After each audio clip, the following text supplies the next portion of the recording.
Hello friends, good afternoon. ಇವತ್ತೊಂದು Jack fruit ಅಂದರೆ ಹಲಸಿನಕಾಯಿಯಿಂದ ಹೇಗೆ ಸಾಂಬಾರು ಮಾಡೋದು ಅಂತ ತಿಳ್ಕೊಳ್ಳೋಣ ಬನ್ನಿ ಫ್ರೆಂಡ್ಸ್. ಫಸ್ಟು ಇದನ್ನು ಹೇಗೆ ಹಚ್ಚಬೇಕು ಅಂತ ನಿಮಗೆ ತೋರಿಸ್ತೀನಿ.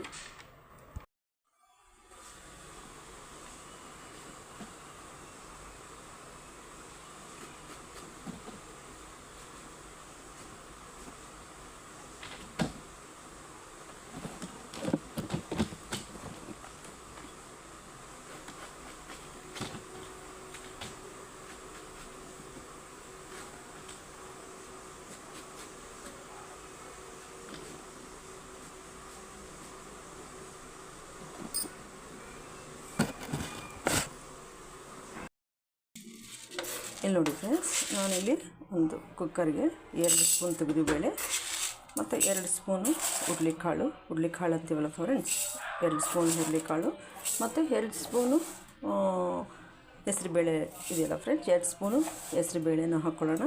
ಮತ್ತು 2 ಸ್ಪೂನು ಅವರೆಬೇಳೆ.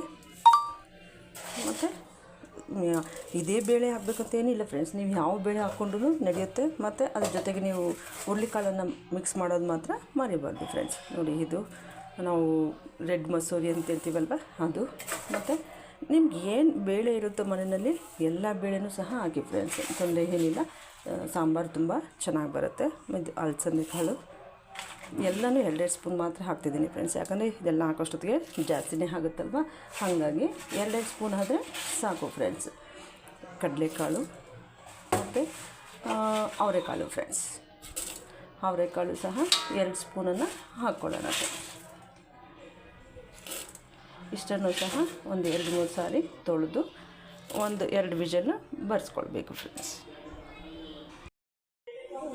ನೋಡಿ ಫ್ರೆಂಡ್ಸ್, ನಾವಿಲ್ಲಿ ಹಚ್ಚಿಟ್ಕೊಂಡಿದ್ದೀವಲ್ವ ಹಲಸಿನ ಒಂದು ಕಾಯಿಯ ಪೀಸ್ಗಳನ್ನು, ಇದು ಒಂದು ಕೂಗಿಸ್ಕೊಂಡ್ರೆ ಸಾಕು ಫ್ರೆಂಡ್ಸ್, ಜಾಸ್ತಿ ಬೇಡ.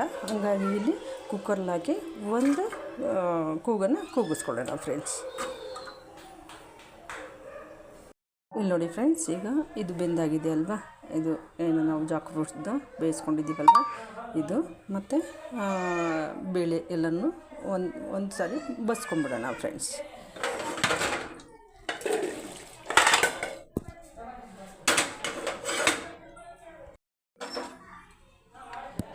ಒಂದು ಒಗ್ಗರಣೆ ಕೊಟ್ಟರೆ ಮುಗಿಯುತ್ತೆ ಫ್ರೆಂಡ್ಸ್.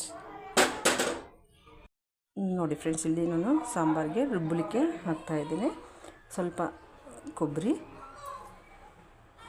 ಸ್ವಲ್ಪ ಒಂದು 4-5 ಕರಿಬೇವು, ಜಾಸ್ತಿ ಬೇಡ ಫ್ರೆಂಡ್ಸ್, ಒಂದು 4-5 ಕರಿಬೇವು, ಮತ್ತು ಸ್ವಲ್ಪ ಒಂದು ಚಿಟಿಕೆ ಜೀರಿಗೆ, ಮತ್ತು ಒಂದು 2 ಕಾಳಾಗಷ್ಟು ಮೆಣಸು ಫ್ರೆಂಡ್ಸ್, ಮೆಣಸನ್ನು ಸಹ ಹಾಕ್ಕೊಡೋಣ.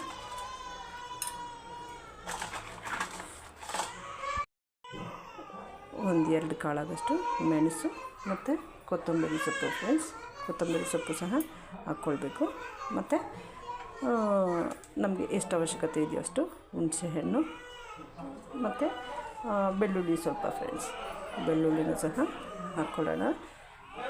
ಮತ್ತು ನಾವು ಮನೆಯಲ್ಲೇ ಮಾಡಿದಂಥ ಸಾಂಬಾರು ಪೌಡರ್ ಫ್ರೆಂಡ್ಸ್, ನಿಮಗೆ ಖಾರಕ್ಕೆ ಎಷ್ಟು ಅವಶ್ಯಕತೆ ಇದೆಯೋ ಅಷ್ಟನ್ನು ಹಾಕ್ಕೊಳ್ಳಿ ಫ್ರೆಂಡ್ಸ್.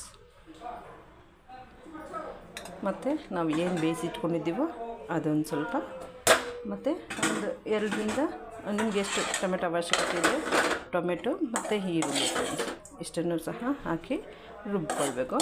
ಮತ್ತು ಒಂದು ಸ್ವಲ್ಪ ಧನಿಯಾ ಪೌಡರ್ ಫ್ರೆಂಡ್ಸ್, ಸ್ವಲ್ಪ ಜಾಸ್ತಿ ಬೇಡ, ಸ್ವಲ್ಪ ಧನಿಯಾ ಪೌಡರನ್ನು ಸಹ ಆ್ಯಡ್ ಮಾಡ್ಕೊಳ್ಳೋಣ. ಒಂದು ಚಿಟಿಕೆ ಆಗಷ್ಟಾದರೆ ಸಾಕು ಫ್ರೆಂಡ್ಸ್, ಜಾಸ್ತಿ ಬೇಡ. ಧನಿಯಾ ಪೌಡರು ಸ್ವಲ್ಪ, ಮತ್ತು ಸ್ವಲ್ಪ ಅರಿಶಿನ ಫ್ರೆಂಡ್ಸ್, ಇಷ್ಟನ್ನು ಹಾಕಿ ರುಬ್ಕೊಳ್ಬೇಕು ಸಾಂಬಾರಿಗೆ. ನೋಡಿ ಫ್ರೆಂಡ್ಸ್, ಈಗ ಆಲ್ಮೋಸ್ಟ್ ಸಾಂಬಾರಿಗೆ ರುಬ್ಬಿ ಆಗಿದೆ. ಈಗ ಒಗ್ಗರಣೆ ಹಾಕ್ಕೊಳ್ಳೋಣ ಫ್ರೆಂಡ್ಸ್. ಮೊದಲಿಗೆ ಒಂದು ಸ್ವಲ್ಪ ಈರುಳ್ಳಿ,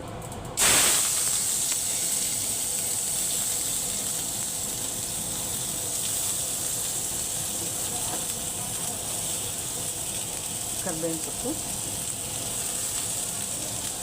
ಒಂದು 5 ನಿಮಿಷ ಕಾಲ ಫ್ರೈ ಮಾಡೋಣ ಫ್ರೆಂಡ್ಸ್.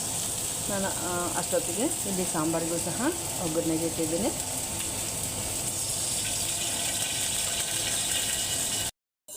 ನೋಡಿ ಫ್ರೆಂಡ್ಸ್, ನಂತರ ಕ್ಯಾರೆಟ್ ತುರಿಯನ್ನು ಹಾಕ್ಕೊಳ್ಳೋಣ ಫ್ರೆಂಡ್ಸ್. ಒಂದು ಸ್ವಲ್ಪ ಜಾಸ್ತಿ ಏನು ಅವಶ್ಯಕತೆ ಇಲ್ಲ. ಕ್ಯಾರೆಟ್ ತುರಿಯನ್ನು ಹಾಕ್ಕೊಳ್ಳೋಣ. ಮತ್ತು ರುಚಿಗೆ ತಕ್ಕಷ್ಟು ಉಪ್ಪು ಫ್ರೆಂಡ್ಸ್, ರುಚಿಗೆ ತಕ್ಕಷ್ಟು ಉಪ್ಪನ್ನು ಹಾಕ್ಕೊಳ್ಳೋಣ. ಮತ್ತು ನಾನಿಲ್ಲಿ ಯಾವುದೇ ರೀತಿಯ ಮೆಣಸಿನ್ಕಾಯನ್ನು ಯೂಸ್ ಮಾಡ್ತಿಲ್ಲ ಫ್ರೆಂಡ್ಸ್. ಯಾಕೆಂತಂದರೆ ಮನೆಯಲ್ಲೇ ಮಾಡಿದಂಥ ಸಾಂಬಾರು ಪೌಡರ್ನೇ ಹಾಕ್ಕೊಳ್ಳಿ ಒಗ್ಗರಣೆಗೆ, ತೊಂದರೆ ಏನಿಲ್ಲ. ಯಾಕಂದರೆ ನಮಗೆ ಮೆಣಸಿನ್ಕಾಯಿ ಆದರೆ ಎತ್ತಿ ಹೊರಗಡೆ ಬೀಸಾಕ್ತಾರಲ್ವ, ಹಾಗಾಗಿ ನಾವು ಸಾಂಬಾರು ಪೌಡರ್ನೇ ಹಾಕ್ಕೊಳ್ಳೋಣ ಫ್ರೆಂಡ್ಸ್. ಯಾಕೆ ಈ ಒಂದು ಜಾಕ್ ಫ್ರೂಟು ತುಂಬ ಹೆಲ್ದಿ ಅಂತ ಹೇಳಿದ್ರೆ, ಈಗ ನಾನ್ ವೆಜ್ನವ್ರಿಗೆ ಎಷ್ಟು ಅದರಲ್ಲಿ ವಿಟಮಿನ್ಸು, ಪ್ರೋಟೀನ್ಸು, ಫ್ಯಾಟ್ಸು ಏನೆಲ್ಲ ಸಿಗುತ್ತೋ ಅದನ್ನ ವೆಜ್ ಇರೋಂಥವ್ರಿಗೆ ಈ ಒಂದು ಜಾಕ್ ಫ್ರೂಟಿಂದ ಅಥವಾ ಹಲಸಿನಕಾಯಿಯಿಂದ ಅಷ್ಟೇ ವಿಟಮಿನ್ಸ್ ನಮಗೆ ಸಿಗುತ್ತೆ ಫ್ರೆಂಡ್ಸ್. ನೋಡಿ, ಈಗ ಒಗ್ಗರಣೆ ಎಲ್ಲ ಆಗಿದೆಯಲ್ಲ, ಈ ಒಂದು ನಾವು ಏನು ಬೇಯಿಸಿಟ್ಟಿದ್ದೀವಿ ಅದನ್ನು ಹಾಕ್ಕೊಳ್ಳೋಣ ಫ್ರೆಂಡ್ಸ್. ಇಲ್ಲಿ ನಾನು ಸಾಂಬಾರನ್ನು ಒಗ್ಗರಣೆಗೆ ಇಟ್ಟಿದ್ದೀನಿ.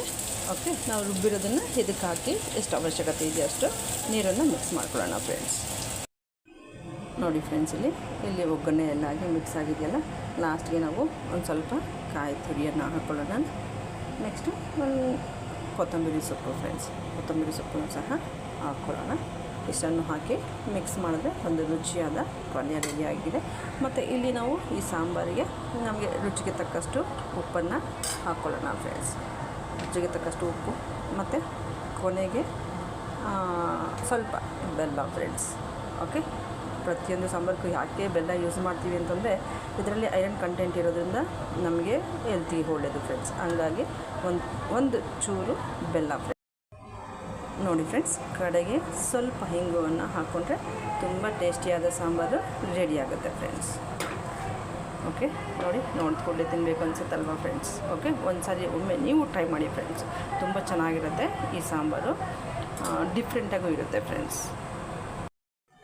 ಹಲೋ ಫ್ರೆಂಡ್ಸ್, ಬಿಸಿ ಬಿಸಿ ಸಾಂಬಾರು ಜೊತೆಗೆ ಮುದ್ದೆ ನೋಡಲಿಕ್ಕೆ ತುಂಬ ಚೆನ್ನಾಗಿ ಕಾಣಿಸುತ್ತಲ್ವ. ಅಟ್ಲೀಸ್ಟು ನೀವು ಒಂದು ಸಾರಿ ಟ್ರೈ ಮಾಡಿ ಫ್ರೆಂಡ್ಸ್. ಅಟ್ಲೀಸ್ಟ್ ಒಂದು ಇಯರ್ಗೆ ಅಟ್ಲೀಸ್ಟ್ ಒಂದು ಸಾರಿ ನಾವು ಮಾಡಿ ತಿನ್ನೋದ್ರಿಂದ ನಮಗೆ ತುಂಬಾ ಬೆನಿಫಿಟ್ಸ್ ಇದೆ ಫ್ರೆಂಡ್ಸ್. Thank you.